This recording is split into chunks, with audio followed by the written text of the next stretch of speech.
Thank you. I think, as I mentioned in the first talk, I think it's kind of rare to have kind of desire to learn about the Dharma and to do something that is truly meaningful.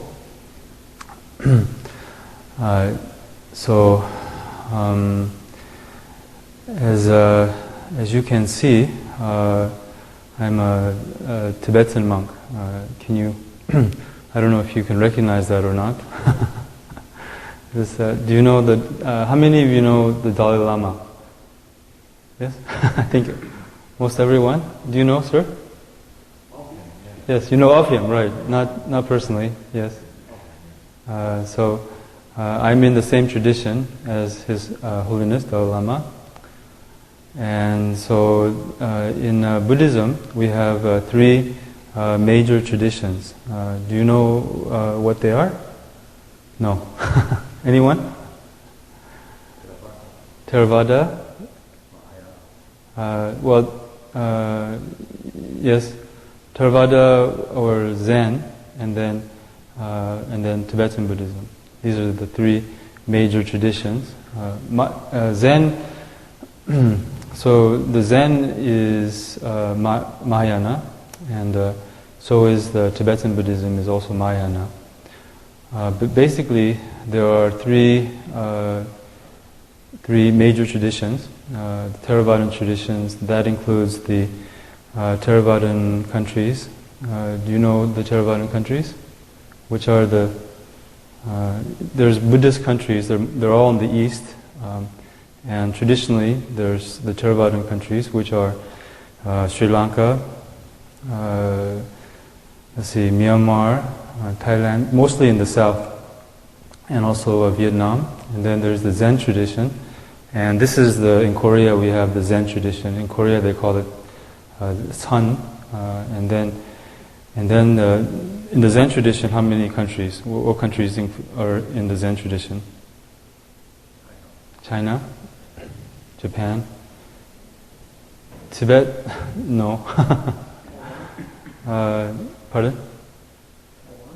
Taiwan, yes. Taiwan is part of, kind of considered Chinese tradition. So yes, Taiwan. Of course, all the Chinese countries, including Taiwan, Singapore, they have the Mahayana, Zen, and then Korean, and then some in Vietnam also, and then there's Tibetan tradition, which includes Tibet and Mongolia and Bhutan. So I belong to the Tibetan tradition, and today I want to talk a little bit about this tradition.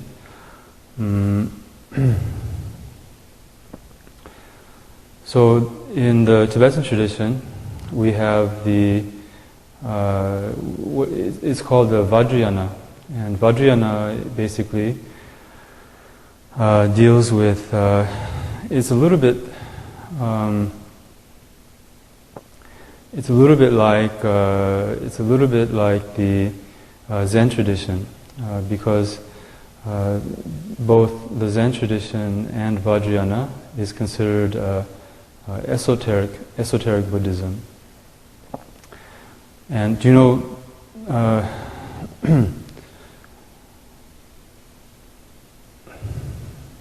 So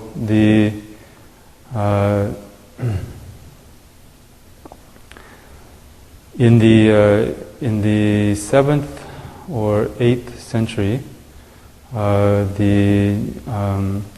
there was a king in Tibet, and his name was Chusong Deson.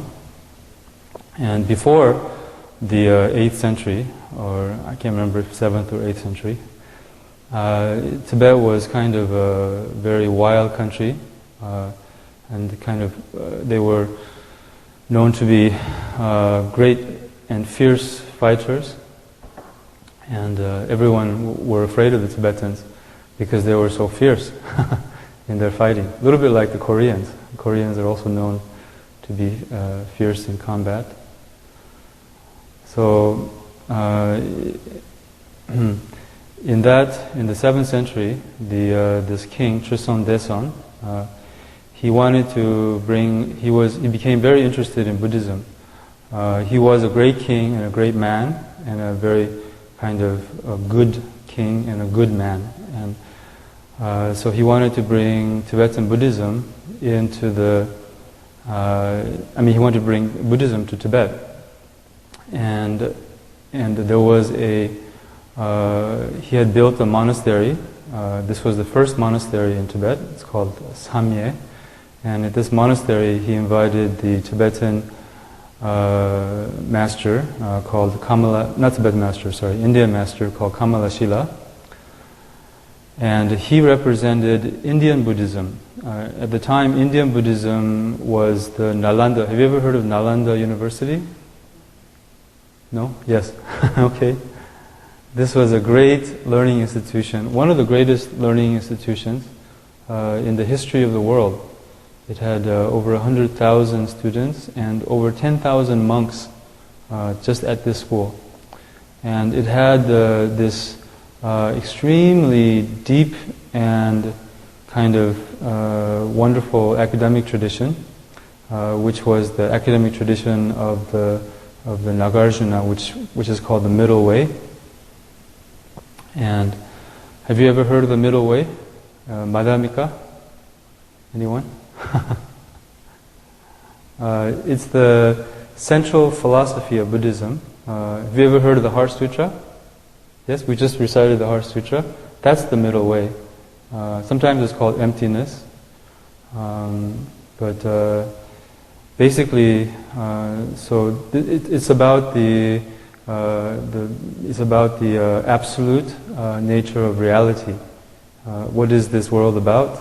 Do you know? We say in Buddhism, we say emptiness. We say it's, what does that mean? Well, it's difficult to say. So it's difficult to say, but Nagarjuna said it very well, and he made many kind of writings about the emptiness, and this is called the Middle Way. And anyway, this is I think the deepest kind of philosophy in the world. You can't get any deeper than emptiness as far as the philosophy is concerned. It's about it delves into the nature of self and nature of life, nature of reality, and it doesn't leave. Some philosophies only go a certain way, a certain distance. Like, I don't know, Western philosophy, there's a lot of Western philosophies. It's kind of partial, or it doesn't go all the way, but the Madhyamika philosophy, or the Middle Way philosophy, it goes all the way to the nature of reality. And so we consider it the deepest kind of philosophy. And this philosophy was taught at the Nalanda University.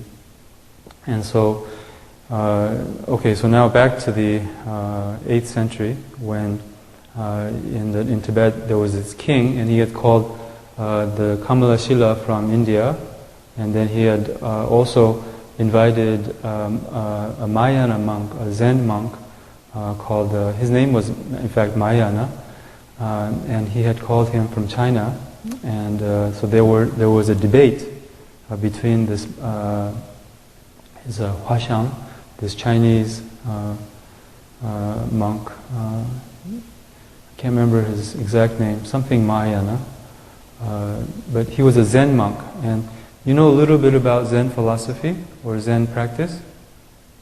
No? Some of you, I'm sure. Mr. Kim, you know. So Zen philosophy is mostly sitting, and then, I'm sorry, not mostly sitting, but it's about dealing with the absolute nature, kind of Zen. You know, it's very direct, very wonderful, very powerful, and deals with the absolute nature of self and reality. For example, in Zen you have this Hwadu, right? Hwadu is like one of the most kind of famous Hwadus is called Who am I? And so this means, this is questioning what is the nature of myself? What is the nature of the I? So it's talking about the absolute nature, not who am I, like I'm Yongsu, I'm a monk, not this I, but the actual nature of the self. So it's talking about the absolute nature of self and the reality. So this Chinese monk, he basically was a proponent of just simply sitting, like without doing anything, non-action, kind of like that, kind of like Zen. That is like Zen practice, and it's a wonderful practice. It's maybe the highest kind of practice, to do nothing. And that is actually the essence of meditation, is to do nothing. Problem is, it's very difficult for us to do nothing. We're always doing something. So the Tibetan master, the Indian master, his name was, what was his name, do you remember? I just told you, Kamalashila, and he was a proponent of gradual path. And the Huashang, he was a proponent of the direct, not gradual, sudden enlightenment. So they had a debate between the Indian master, who represented the gradual path, and then the Chinese master, who represented the sudden path. We already enlightened, this kind of philosophy. No, don't do anything, just simply be as it is, kind of like that. And then the Tibetan method is you have to become more and more pure gradually. And he introduced what's called the 9 stages of meditation. So there's 9 kind of gradual steps to meditation. And then guess who won? Who do you think won? In the debate, there's 2 great masters. They had a debate. And who do you think won? Yeah?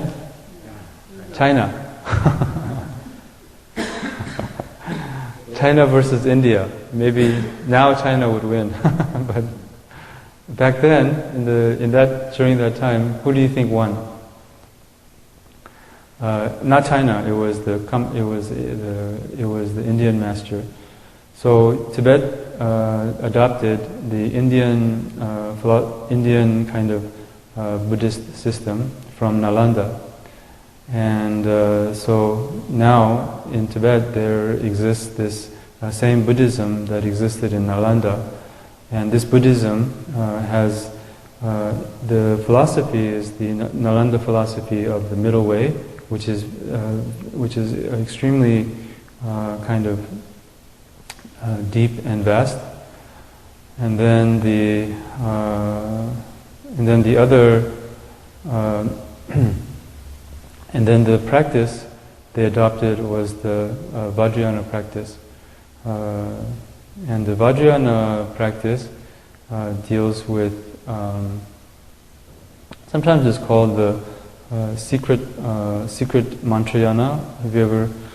And that's because, in part, is because not because it's a big secret, In part it is. In part there's some things that are secret, but in another respect, it's because the practice itself is self-hidden.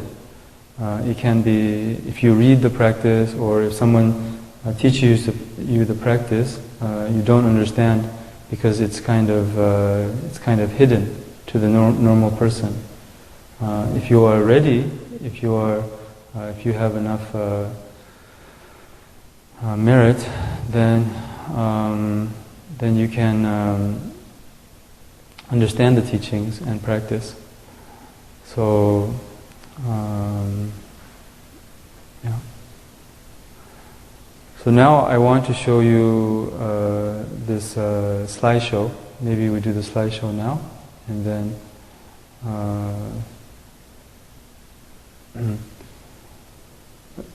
so I think for me, one of the most the best thing about Tibetan Buddhism is that it has so many wonderful teachers like the Dalai Lama, and of course in every tradition there are wonderful teachers, both past and present. And of course I'm a little bit biased toward one tradition. As well as anyone would be being in that tradition, and so I have a very kind of high opinion about Tibetan Buddhism and Tibetan masters. The Tibetan masters, just to let you know, we're going to see a slideshow about Tibet and Tibetan masters, and the main thing about these Tibetan masters is that they're all, first of all, in order to be a master, what's the prerequisite to be a master, do you think? To be considered a great master? You have to get the license or something like that? No. What's the prerequisite? You have to take a test? No. Follow the life of Buddha, yes. One basic requirement, that's right. And we all try to follow the life of the Buddha. I try to follow also the life of Buddha. But does that make me a master? I don't consider myself a master. What makes a master is basically one thing, and that is the enlightenment, whether you have enlightenment or not. So what does enlightenment mean? You also have to take a test for that, or you get the enlightenment certificate, or no, it's not like that, right? What does enlightenment mean, do you think?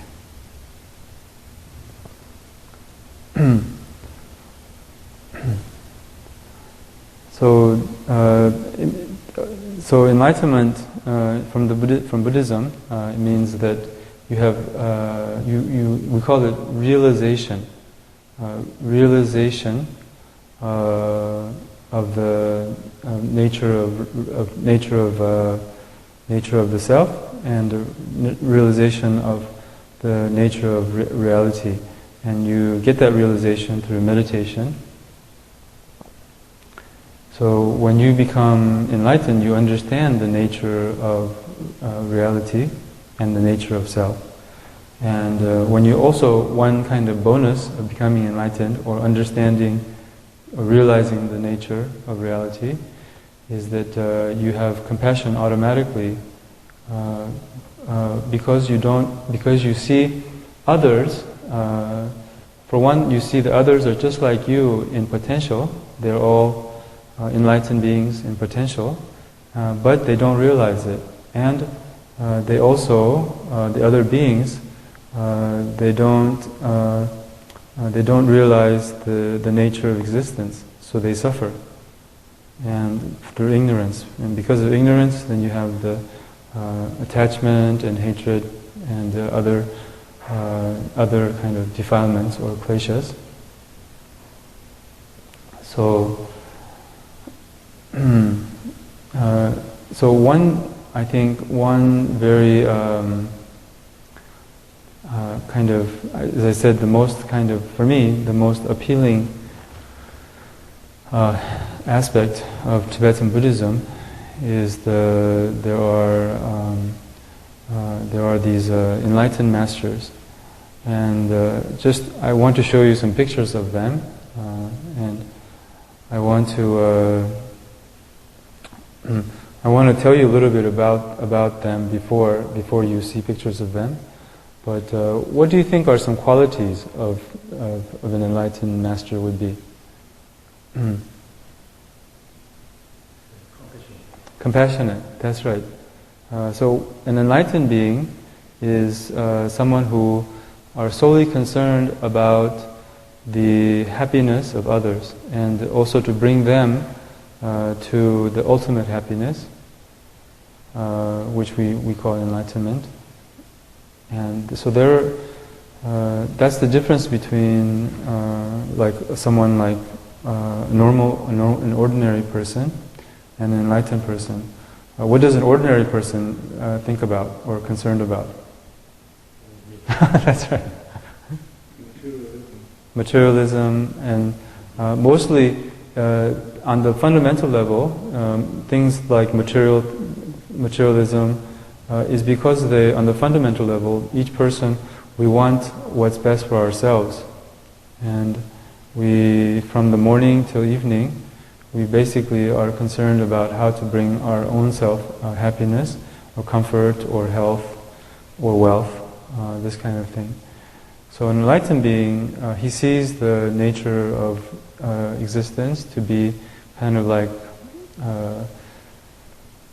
a dream, or not really existing in the ultimate sense. But we believe things are real, and we believe we're very serious. we have to work and make money, and of course I'm not saying don't make money or work, but we don't understand the nature of existence, so we take things very seriously. And then the enlightened beings, they see the nature of existence to be emptiness and to be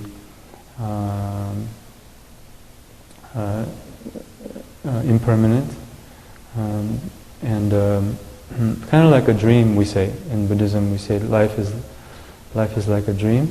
You know, this is talking about the absolute sense of the existence. And so,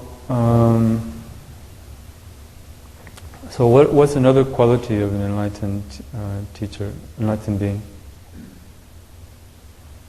Does an enlightened person have total control over his own body? Over his own body? Yeah, like you mean he can. I know that when I'm teaching, sometimes the students affect me too much. Mm-hmm. So yeah. I get nervous. He's not. Yeah. Of course.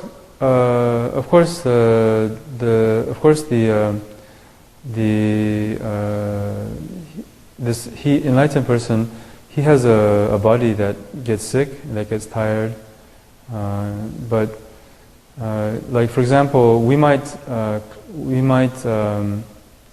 he's not affected by the outer conditions so much. You know, like for example, if your students get, start to annoy you, you might get angry, and you might lose. You might just, we say, clinging to the situation. You might cling to the situation. In other words, maybe it'll ruin your day, and then you have to talk about it with other people and stuff like that. So, enlightened beings, they don't do that. They don't get caught up in our own emotions, and they're not affected by outer circumstances. They're not affected by the what's called the 8 worldly concerns, and the 8 worldly concerns are because they're worldly. So we're in the world. We're very concerned about these 8 things. One is the wealth and poverty. We like the wealth, and we're afraid of the poverty. And then the second is pleasure. We want the pleasure, and we don't want the pain. We're afraid of the pain. And the other one is the good reputation.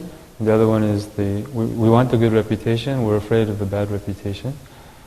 And then we want the praise. We like the praise, and we're afraid of the criticism.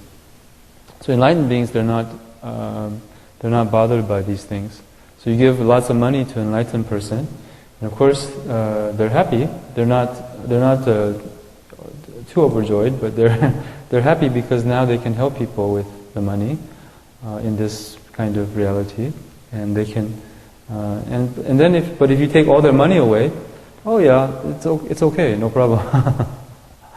And then also if you say, oh, you're so handsome to enlightened being, to me you say that I'm very happy, maybe happy for 1 week, Just kidding. And then enlightened being, they're not affected so much. And if you tell them you're so ugly, they're not affected. Because we're very attached to our own self and our bodies.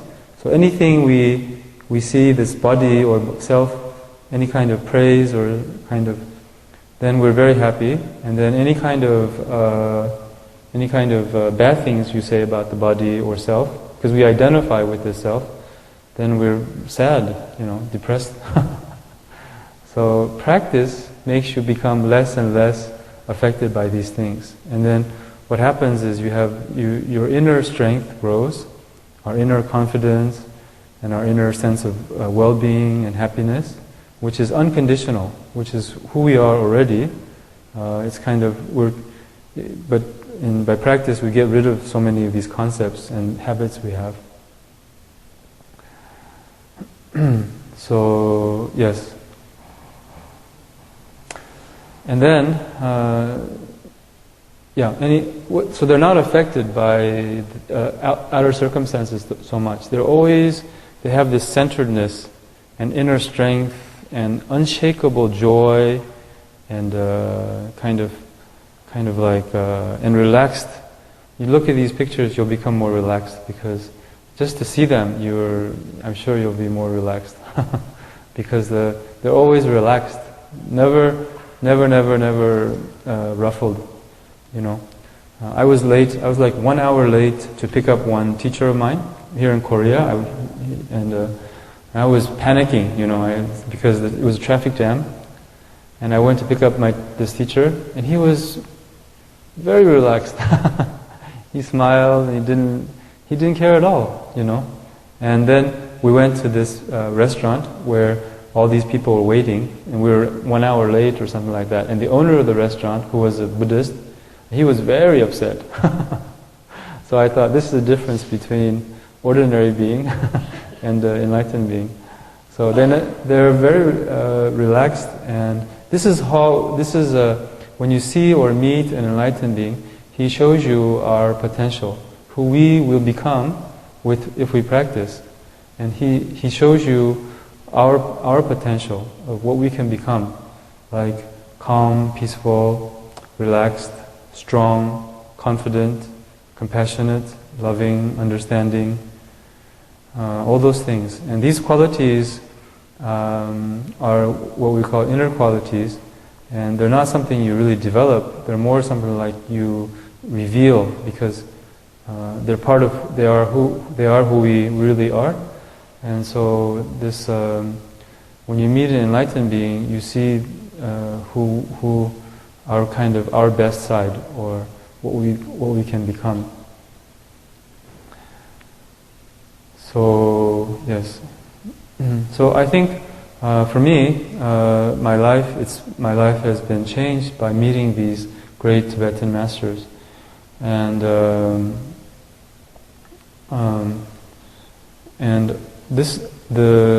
I think in Tibetan Buddhism especially, the teacher and the student relationship is very important.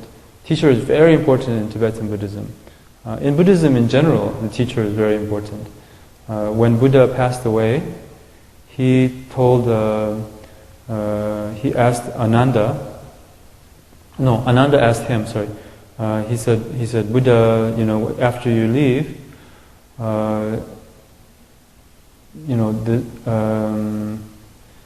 No, he said, he asked Buddha, sorry, I heard the spiritual friend meaning the teacher, I heard the spiritual friend is half the path.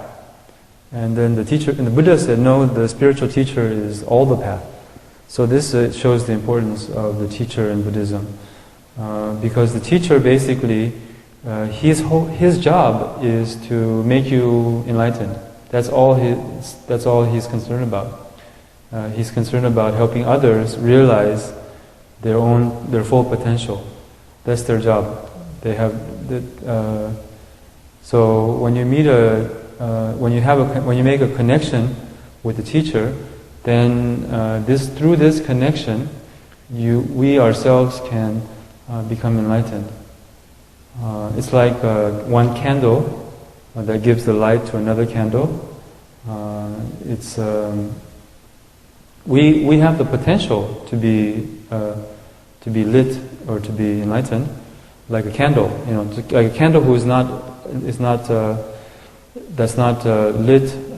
It has the potential to give light, but you need the other candle to kind of realize that potential. So it's kind of like that with the teacher-student relationship. I think, I don't know how many Buddhists here, if you're a Buddhist or not, but if you're a Buddhist, meeting an enlightened teacher, that's very important, I think. If we want to become enlightened, that's very important. And through the meeting of this teacher, then some change can occur. The reason is if you hang out with someone who is alcoholic, what happens to us? We ourselves start to drink, right? Or something like that. We're affected by others. So it's like the enlightened beings, if we're around them or just to see pictures of them, that in itself creates we call a karmic connection. And through this connection, ultimately we ourselves can become enlightened. So now we have 10 minutes. So I wanted to, on the schedule, we said I would talk about the Lojong and then the Mahamudra. So I'll talk a little bit about that since we don't have much time. In the Tibetan Buddhism, now I'll tell you a little bit about Tibetan Buddhist practice. In Tibetan Buddhism, we have this practice called Lojong. Lo means mind, and Jong means training. So it's like training the mind. And basically, it trains. It's kind of like a compassion practice. We call it or a Bodhicitta practice. And so basically, our minds are two things: very, very unsettled, like anxious, unsettled, yes. And then the second one is the not very pure. In other words, a little bit like, how do you say, negative. Negative. This because of our habit of thinking about ourselves all the time. So this creates this habit, this negative. If you think about yourself, this creates if you cherish yourself and look out for yourself, this creates negativity in your mind, and it creates the negative view of the world. Why am I, without a job? Why am I, I'm the only one without a friend? And why do I have to listen to this boring talk or something like that? So this it's always I, and this I creates a very negative world. Whereas the opposite, if you think about others and have concern for others, then this creates a very positive world and positive reflection. Everything is kind of a reflection. In the world we say is a reflection. People are also reflections. Like if you're a really good person, and then everywhere you go you meet good people. If you're a really rotten person, everywhere you go you meet a rotten person. So it's kind of like that. So the Lojong, basically, it helps you make your mind more calm and make your mind more pure, or we say like more virtuous. And it does that through this we call relative bodhicitta and ultimate bodhicitta. Relative bodhicitta basically is the thought of others. Relative bodhicitta is like taking the responsibility to care for others, to help them in any way possible. For example, if they're hungry, then you feed them, and if they're thirsty, you can give them water or whatever. This kind of relative help, and also to try to bring them to understand the truth, the Dharma.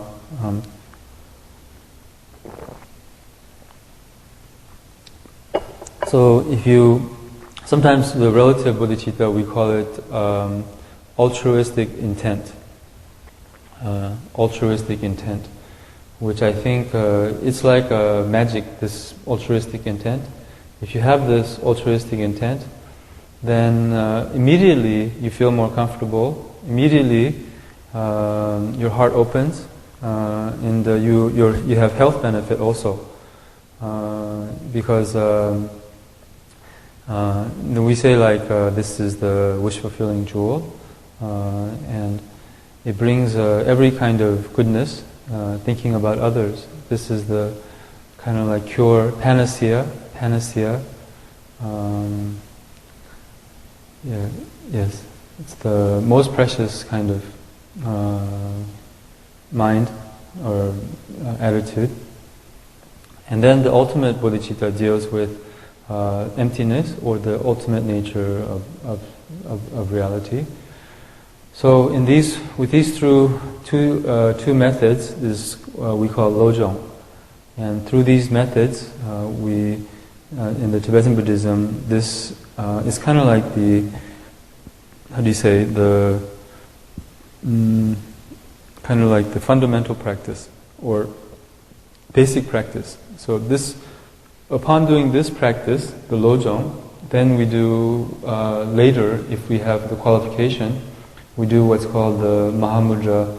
That's kind of like Zen, Zen. Zen is the high practice, it's the highest practice. And then Lojong is the foundational practice. Yes. So through Lojong, we make our mind more prepared, or more prepared to practice like Mahamudra. And Mahamudra deals with the nature of mind, and so we don't recognize the nature of mind, our nature of our mind. We don't recognize that. Why? Because we're always looking outside, and the nature of mind is not outside; it's inside. So we're always looking at the form, we're listening to sounds, following thoughts. So the Mahamudra is to look at the mind and see how the mind is, and to experience that. And if you can, actually we call it what happens in Mahamudra is the teacher shows you your own mind through skillful means. I'll tell you one quick story, Mahamudra story. There was a great Tibetan teacher, and he was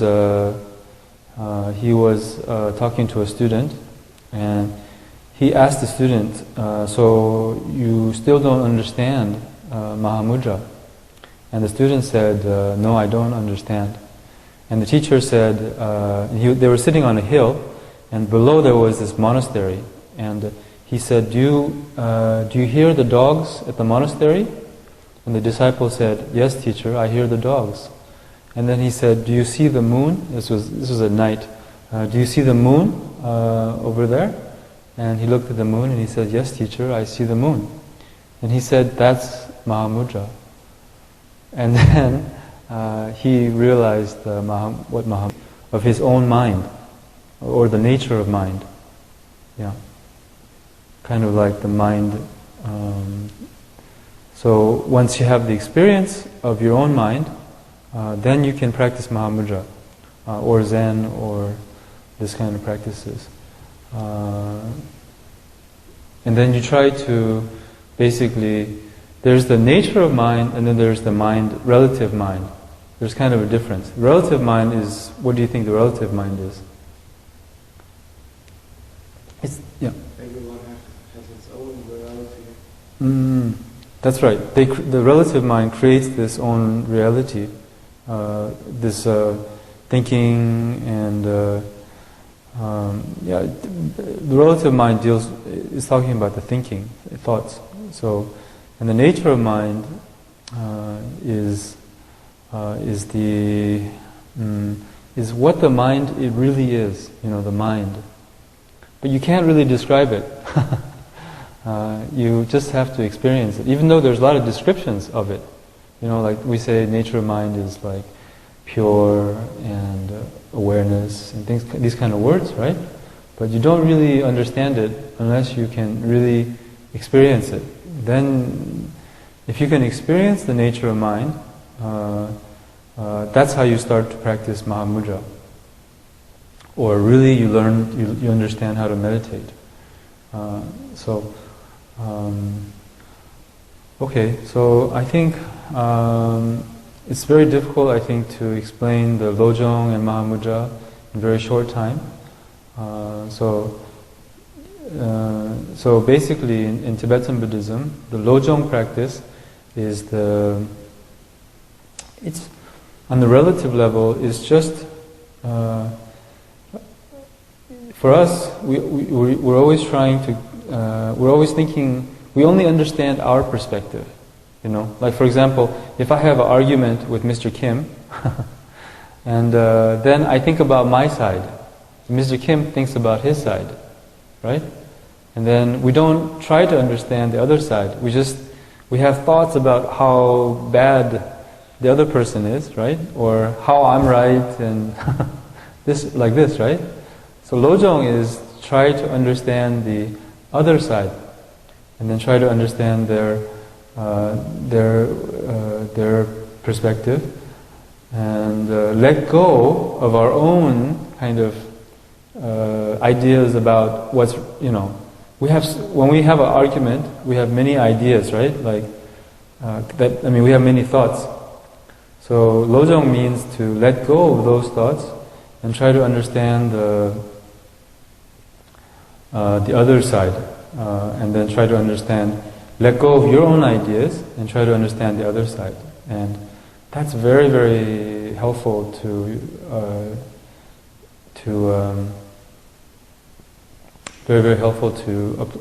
try to apply that in our lives, because this kind of thinking about only ourselves, it causes all our problems in the world. And the stronger you are grasping to your own ideas, and then the stronger the suffering is. And the stronger you try to understand the other side, and then the stronger your and then the stronger your own happiness is. So it's directly related to the how much we think about others. So I think today's talk, I talked about this and that. I apologize. I'm sorry. But I just want to, if you were to leave here today with just one idea, maybe I tell you what that is that all the problems we have in this life, it comes from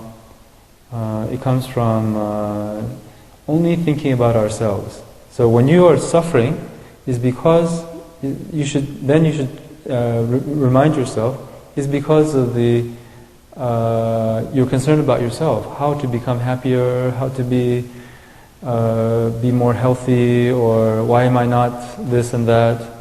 So the cure for that is to think about the people around you, and this we call the altruistic intent, and this cures the suffering.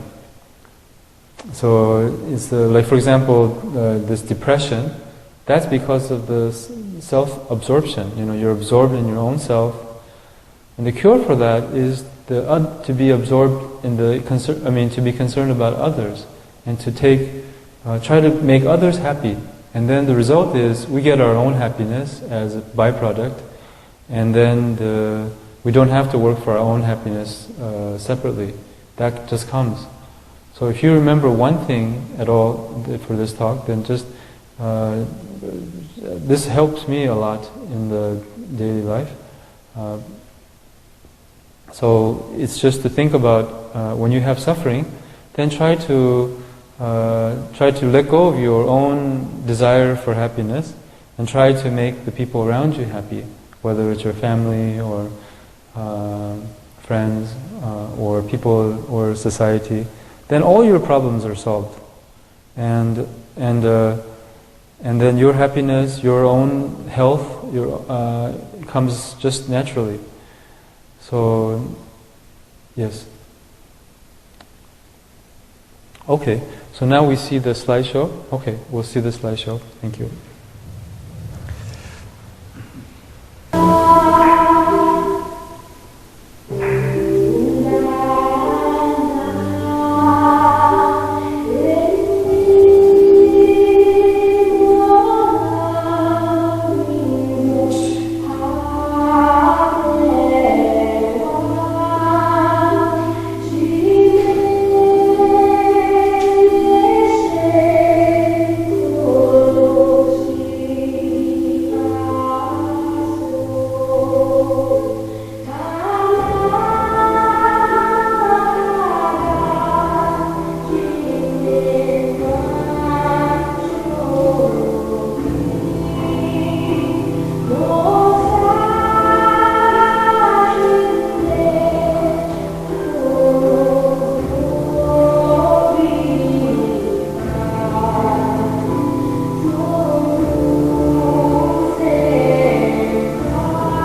여기서 그냥 질의하는 거예요? Yeah.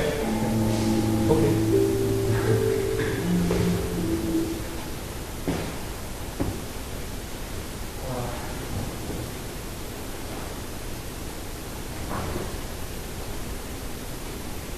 Okay, so that was most of these pictures that I told you were taken by the master record. Peter,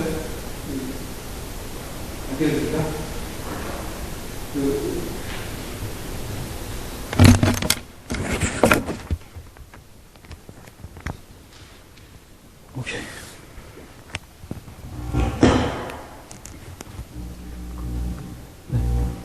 Okay.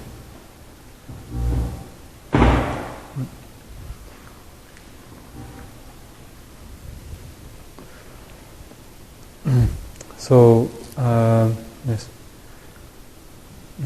Now, yes, as I told you, this French monk, he spent about 45 years in the Himalayas, and he's quite famous worldwide. He's a scientist and a doctor, and he's going to come to Korea, and he's going to give teachings on the Lojong, which I talked a little bit about, how to change your mind from being self-absorbed or self-centered and more kind of compassionate, which is very practical. It's not just a religious thing. In the West now they're doing many studies about the usefulness of compassion, and how compassion and also the altruistic mind, they're doing all kinds of studies on it in the West. The importance of the compassion and the practicality of compassion, and the more compassionate you are, the more happy you are. This directly related, according to the neuroscientists, according to the brain scientists. They discovered that because they can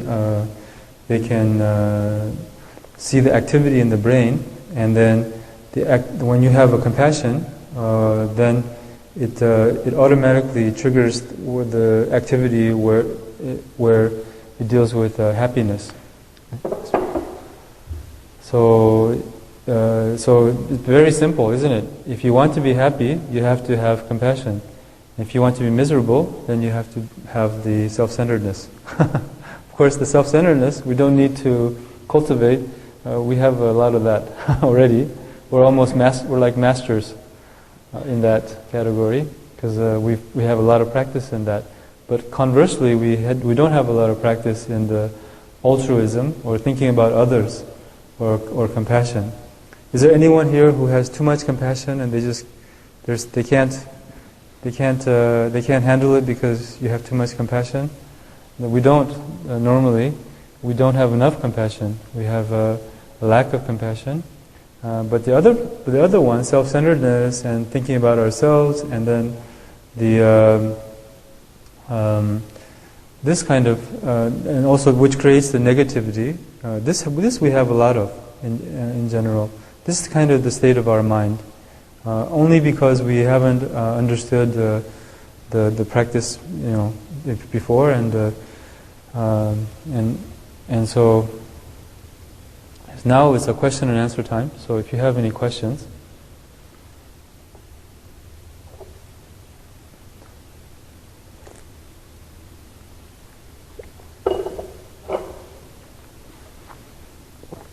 Yes. This may be a rather personal question. Okay.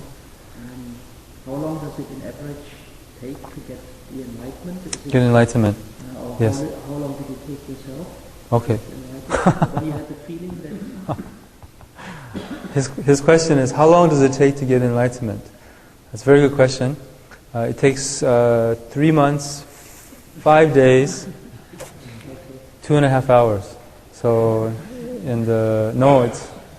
there's no real, can't say, but it depends on the person, It depends on the person's karma. On the average, of course, we're like on the average person. For the average person, it takes a very long time. And the change takes a very long time. And it takes a lot of hard work and effort. So enlightenment, it's a lot of work. I'm sorry. I wish it was easier. I wish there was an enlightenment pill. If someone develops that, please let me know, because I'll buy that one. Or if there was some kind of pharmaceutical company that can develop that would be wonderful. Or if there was a surgery, if you can do surgery to get enlightenment, like enlightenment transplant or something, then that would be much easier. But unfortunately, it doesn't work like that. It takes a lot of work. You have to learn a lot first, about Dharma, about what is life, and that's what Dharma is. It's what is life. Why are we here? What's the point of living here? What should we do that makes us happier? What's meaningful? So you have to learn a lot, and then you have to contemplate. We say learn, contemplate, and practice.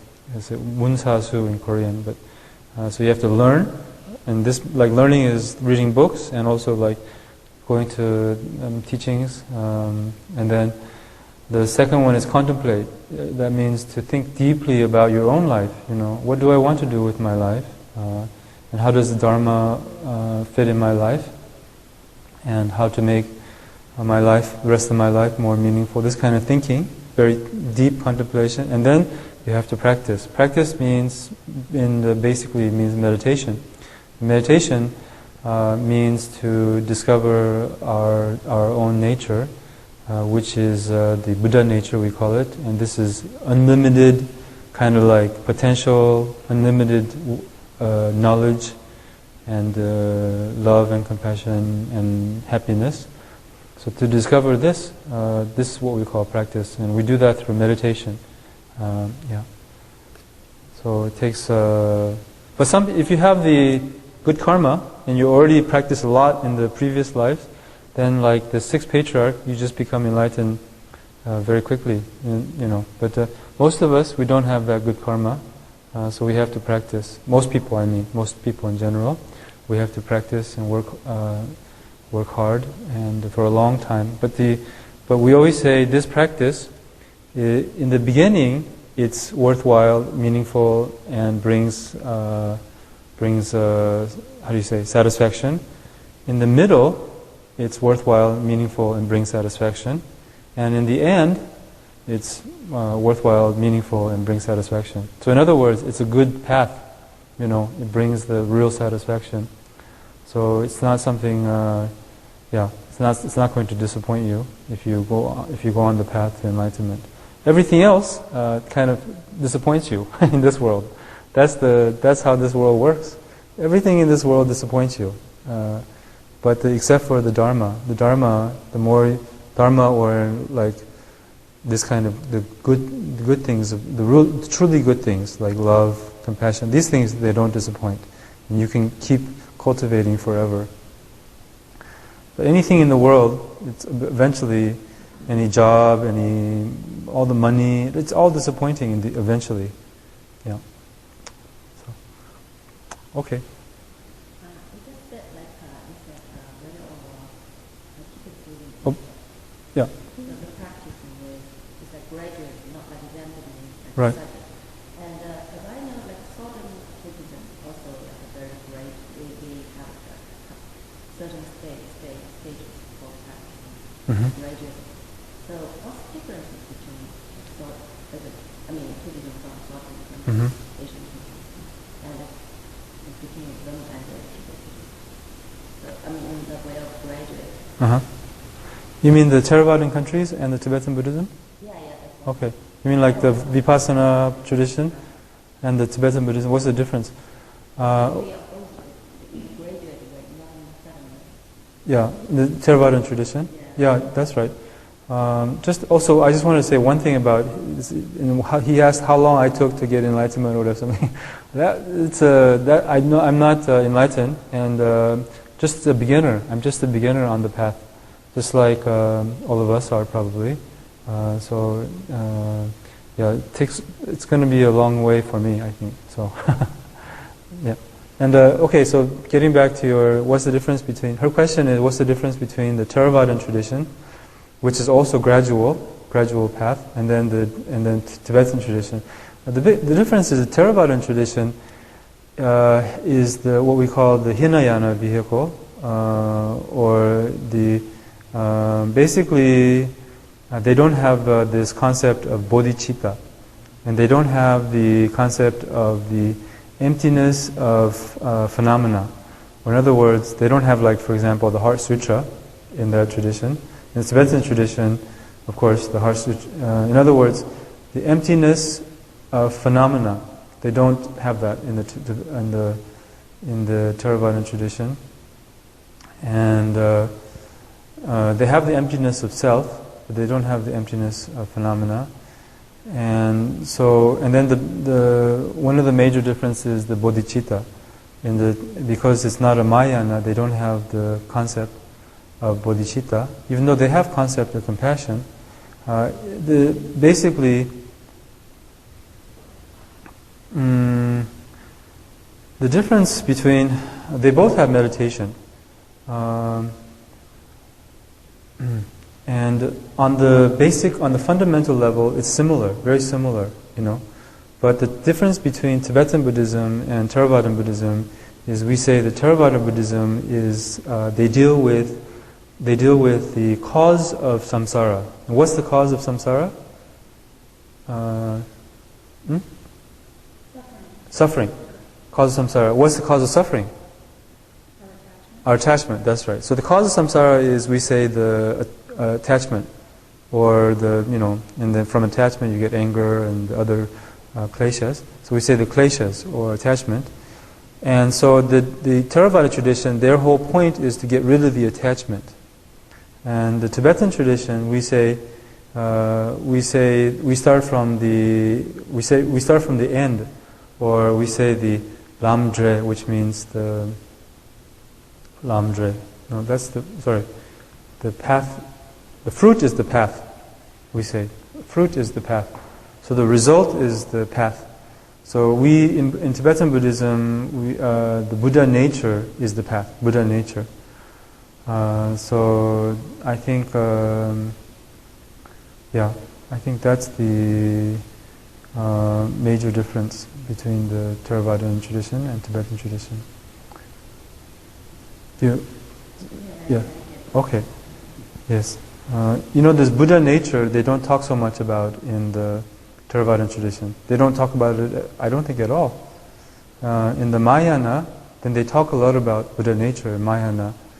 But in the Tibetan tradition, the difference between regular Mahayana, like Mahayana, you talk a lot about Buddha nature, but you don't know how to use it so much. In the Mahayana text, there's no how to use Buddha nature. In the Tibetan tradition, Vajrayana, we know there's lots of texts about how to use Buddha nature, or the nature of mind, we say. Very, very detailed about the nature of mind and how the mind functions, and how to use this Buddha nature. So the Buddha nature in Tibetan Buddhism is the path. So, yeah. Any other questions? Yes. According to Mahamudra text, yes. There is a point that there is no reason to attain the enlightenment. What is the exact meaning? There's no reason to attain. No reason to attain the enlightenment. Yeah, that's in the Zen, maybe Zen text or something like that, or. Yes. Yeah, Zen. That means So when you are, this is talking about Zen. So Zen is for high class mind, generally, because the Zen deals with getting the enlightenment. You don't need to get enlightenment in Zen. You're already enlightened. Yeah. I think carefully for a long time. Yeah. There is two laws. One is law that dependent origination. Mm-hmm. The other is law that is not dependent origination. Mm-hmm. Mm-hmm. So I believe that the latter is that phrase. That's right. That's right. Yeah. So you don't need to get enlightenment. It's talking about the ultimate sense of who we are. The Zen, that's kind of like Zen. Zen is about that. We don't need to become enlightened. We're already Buddha. We just need to recognize that. But how to recognize that? For our ordinary mind, very difficult. So if I always think like Zen is high class teaching and high class practice, but it's also for high class mind. So if you have high class mind, then Zen is very easy. But if you don't have high class mind, then maybe Zen is not so easy. So I think this phrase is a Zen practice, Zen phrase. Zen is very wonderful. I think it deals with. It's very very helpful to the modern person, Zen, because the modern person, this Zen philosophy and the Zen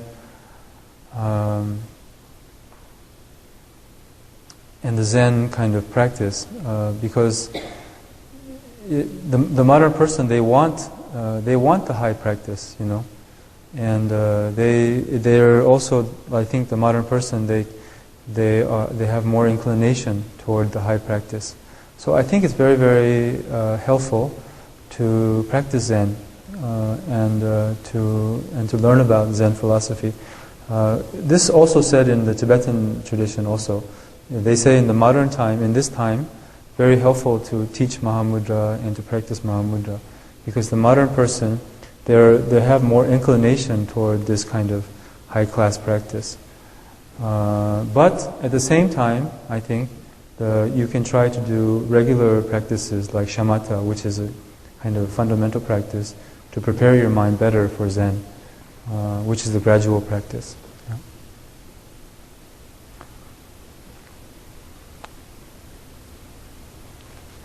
Okay. Any other questions?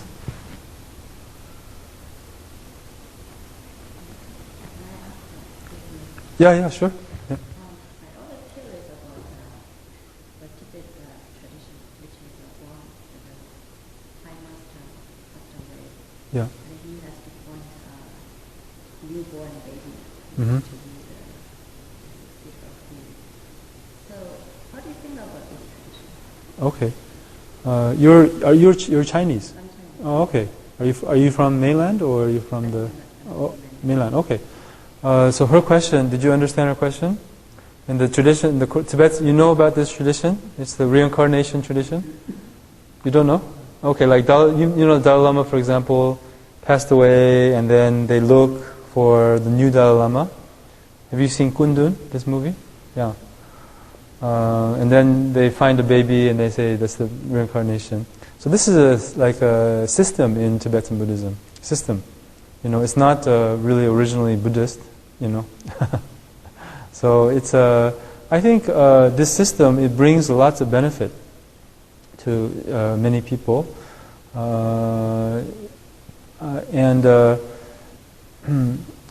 So in Buddhism, we believe in reincarnation, right? In Buddhism, it's for example, if I die, then I will be reborn again. My consciousness continues, my body dies, and then so when a great realized enlightened master, he dies, and then he has a kind of, he has kind of control over his own destiny. We do not when we die. We are kind of, we say, swept by the wind of karma, and if the karmic wind blows you toward being a horse, then you'll be born a horse. And if your karmic wind blows you toward the heavenly realms, then you will go to heaven or something like this. Anyway, if you become enlightened, like death is nothing more than like changing clothes, So you don't lose your awareness. For us, we lose our awareness at death, and the enlightened beings, they don't lose their awareness. and then they keep their awareness all the time. When you reach a level, then even during sleep and everything, you're still completely aware. We are not like that, right? So, and then when the enlightened being dies, he can kind of control his own where he will be born and so forth. And then the newborn can